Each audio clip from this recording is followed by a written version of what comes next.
Les bandeaux sont déjà installés, il ne reste qu'à dévoiler les lettres parce que les soldes, ça commence demain. À l'intérieur, le magasin est déjà parfaitement rangé. On prépare bien, on démarre bien avec les 30%. Et après, petit à petit, on va monter avec le pourcentage. Cette année, dans ce magasin, il y a un peu moins de collections que les années précédentes, toujours les conséquences du Covid et des chaînes d'approvisionnement affaiblies.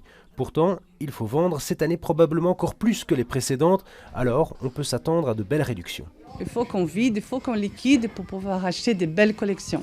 Ça oui, avec le coût de l'énergie, le Covid qui a passé, il a laissé des séquelles. Une accumulation de crises dont les commerces sont les premières victimes. Selon une étude de l'UCM, 3 commerçants sur 4 craignent de devoir mettre la clé sous le tapis. Les consommateurs ont moins de pouvoir d'achat, donc dépensent moins et on le constate, ils dépensent plus dans le bas de gamme et moins dans le milieu de gamme. Et donc c'est les commerces indépendants de milieu de gamme qui sont les plus touchés. Les chaînes low cost tirent donc leur épingle du jeu et c'est aussi le cas du haut de gamme. C'est par exemple le cas dans ce magasin, on est très optimiste pour le mois qui arrive. On a vraiment une clientèle assez diversifiée, donc une bonne partie du quartier.